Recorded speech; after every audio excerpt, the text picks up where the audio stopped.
The Magnificent Battle, Merlin, Arthur's Court, and the Mistress of Time. Chapter 18, The White Stag. The boys were surrounded. Mikel looked into the face of the bear that seemed to be staring into his eyes. What would Master Can, Mikel and Damon's Taekwondo instructor, do now, he thought to himself. It's one thing to be face-to-face with a thug, with a knife or a gun, but a bear? He assumed his fighting stance. Does Taekwondo work with bears? He thought to himself. The bear turned his head slightly, as if wondering, that is, if bears can wonder, what this strange creature was doing. Whatever was in the bear's head, it was neither fear nor intimidation. The bear moved ever so much closer, as if he wanted a little better look. Mikel smelled wet fur and felt his heart pounding in his chest. All this while, Damon was confronting a boar. Oh my gosh, he thought to himself, if I ever get back home, I'm going to practice my Taekwondo every day. I never thought that my life would depend on it. I thought it was like playing a clarinet. I could just play in the band, and if I wasn't so good, it didn't matter, because people would hear the band. You know, one person out of tune really didn't matter. Well, it matters now. I never realized the importance of training and hard work until this moment, when I'm confronted with this big, ugly pig. Oh, Master Can, next time I'll work harder, I promise. Damon's thoughts of improving his life didn't do anything to dissuade the grunting boar, as it began moving from side to side, as if preparing to attack. Fergus stood face to face with a large buck deer with huge antlers. I don't know any Taekwondo, and I can't think of a thing from survival school that helps me now. Fergus pondered what to do. I know, he suddenly thought to himself. That comedy class I took. Maybe tone of voice and body language will help. Fergus racked his brain and could only come up with one old deer joke, bad at that. He began. This frontiersman walks into a bar and orders a drink. The bartender brings it to him and gives him the bill. The frontiersman looks at it and whistles loudly. Suddenly, bursting into the bar, come 5 large male deer that look a lot like you and run over the bartender. The bartender looks up from the floor and says, "Hey, what was that all about?" The frontiersman answers, "Well, I was just paying the bill. It says I owe you $5. Fergus stood and batted his eyes with his best grin, hoping that this tired old joke, or at least the sound of his voice and his body language, would amuse the deer, or if not that, at least convince him that Fergus meant no harm. The large buck moved his head and pawed the ground, as if he understood.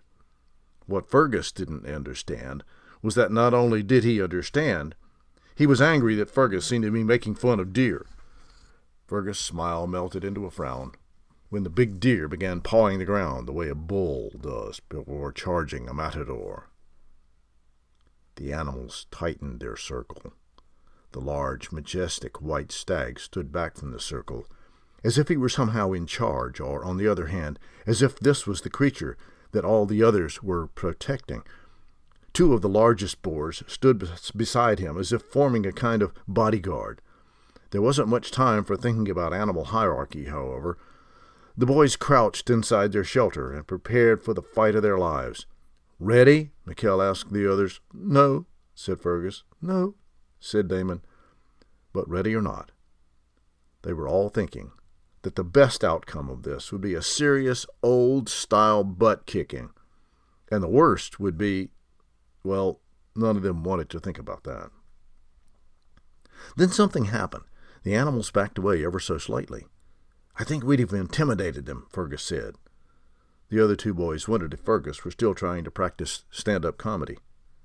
"Hey, what's that?" Damon very quietly asked. "There's something else, some other animal, making a pronounced panting sound, moved between a boar and a bear and into the circle. Into the middle of the confrontation ambled a large, low-down, basset-type hound, with imploring eyes and long, droopy ears. The dog looked at the boys, wagged its tail, and laid down panting between man and beast, as if exhausted by following their scent through the woods, the way basset hounds do. The boys stood frozen in place, still ready for the attack, but there was no attack. In fact, the dog simply looked at them, then got up and confirmed that this was the scent he had been following by smelling each of the boys, then walking over to where they had been sleeping in the warm and laid down on Damon's leaf pile. Of course, the boys were not scared of a basset hound. As if by some signal or some animal communication the boys could not detect, the circle of animals slowly turned, one by one, disappeared into the woods. All except the White Stag. Damon still didn't know what to think. He sat down beside the beast. Slowly he reached out to pet the dog. The dog closed his eyes and quickly went into nap mode. Remembering Papa's words to always talk to a dog before touching it, Damon spoke gently to the dog, then touched him, then rubbed his back, then rubbed his ears. The dog groaned with delight, as Basset's ears always are in need of rubbing. Well, so far so good. The beast we feared is not as bad as the beast we found. The other boys also sat down beside the hound and rubbed him gently. The dog clearly loved the attention. He especially enjoyed the tummy rub. The boys loved it too. All being great dog lovers, this was the first positive thing that had happened to them in a scary situation, and finding such a friendly creature was reassuring. Hey, this guy kind of reminds me of Heathcliff, the family dog back home. I think I can go anywhere if I had a dog with me to be my friend, Damon said as he rubbed his basset tummy as the White Stag looked on. The boys hadn't been at it long when Fergus said, "Hey, listen." "More dogs," Mikel said, "getting louder." The basset heard the dogs too. He sat up and perked up his ears. Well, as much as a basset can perk up his ears, and looked with that look of absolute concentration that is characteristic of the breed. The dog knew that the sound was coming from dogs, but not just any dogs. These were the king's hounds, and they were hot on a trail. "I think they're coming this way," Damon said. The White Stag looked in the direction of the baying dogs. He turned and looked at the hound. The hound walked to the stag, and they touched noses. Damon could have sworn that he heard some kind of communication between the two of them, but however it happened, the stag and the hound seemed to nod, and the White Stag bounded off into the woods.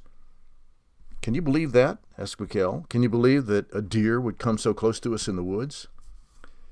"There's something very strange about that," Fergus answered. "Why would he act that way?" It was as if he were directing the actions of the other animals.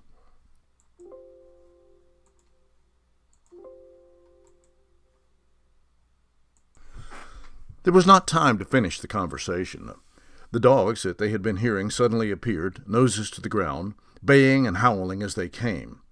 They followed the track that the stag had made, then caught the scent of the boys and the circle of animals. They came running toward them. "Will they attack us?" Fergus asked. "Out of one fight into another. Grab your rock, and in case we have to fight them off," Mikel yelled. Damon looked around them and found a couple of large sticks. He took one and gave the other to Fergus. The boys backed up as far as they could so that they were protected by a large boulder behind them, the best defensive position they could find at the time. The first dogs arrived. These were seasoned hunting dogs, trained to attack boar, bear, and deer. The dogs barked wildly at the boys, as if the boys were the prey they had been following. They spread out around the boys, and one then another would rush up as if to attack, then move back when threatened with the sticks or Mikel's rock. All the while the basset stood at attention. Then one of the dogs made a run for Damon's leg. With amazing quickness, the basset jumped at the dog and caught him by the ear, shaking it violently. The dog yelped, turned from Damon, and quickly retreated to the company of the pack, his ear dripping with blood. Just when things looked as if they were as bad as they could get, because being torn apart by dogs was not much different than being torn apart by wild animals, the boys heard voices. There were men yelling at the dogs. The dogs backed off as coarsely clad men came running. "Move on, you curs," yelled one. "Follow the trail," yelled another. The dogs backed off. "Wist ye where the White Stag?" asked the first man. "What did he say?" Damon asked. Wist ye the way of the White Stag?" repeated the man impatiently. "I think he wants to know if we've seen the White Stag," Mikel responded. While Mikel was trying to figure out what the men were saying, he heard a deep voice, "Lead them astray." "What?" Mikel asked, because the voice didn't sound like that of either Damon or Fergus. "Tell them the wrong direction." He heard the voice again. "Yes, we saw him. He went that way," Mikel said, as he pointed not up the hill, but down the hill. in the opposite direction of where the stag had gone. The man grunted, then yelled for the dogs to move on. The dogs seemed confused by the scent of the boys and all the animals who had just been there. They circled around as if the smell of the boys, bears, boars, deer, and badger had obscured the scent of the stag. Then one began baying and running up the hill in the direction the stag went. "No, the other way," Mikel yelled at the men. The men called the dog, and using what looked like leather straps, and put them around the dog that wanted to go up the hill and began pulling them down the hill rather than up, following the scent of one of the other animals. The whole process took valuable time the White Stag used to make his good escape. The dogs followed the men and began baying, hot on the trail of the scent, perhaps a boar or a bear, but not the White Stag. Soon the whole pack, men and all, disappeared in the wrong direction, while the men cursed the dogs that suddenly seemed to be unable to follow a good scent. "Why did you do that?" Damon asked Mikel. "Why did you tell them the wrong direction?" "There was something about that deer," Mikel responded. "That deer seemed, well, almost as if it were in charge or something. I got a crazy feeling from the White Stag, as if it were taking care of us. Besides, you told me to." "I told you to?" "I did not," Damon said, somewhat defensively. "Well, Fergus did then, because someone did. I heard it," Mikel argued with his brother. Fergus looked confused. "I didn't say anything." Somewhat disgusted with the others for not taking responsibility for their actions, Mikel said, "Well, it doesn't matter. All I know for sure is that no normal deer will approach people and act like that. I think it protected us from an animal attack." "That was Tor, king of the stags," was the response. "Tor, king of the stags," Mikel responded as he continued looking in the direction of the pack of dogs and men. "Your act will be remembered," came the response. There it was again. Who said that? Mikel wondered how either Damon or Fergus could get their voices to sound so low. Damon and Fergus, still looking for other sticks or clubs to defend themselves from whatever was to come next, wondered at the conversation Mikel was having with himself. Then a crazy idea came to them all at the same time. The boys turned and looked at the Basset. Slowly, realization came to them. "And I am Seer, master of the deep woods," he said.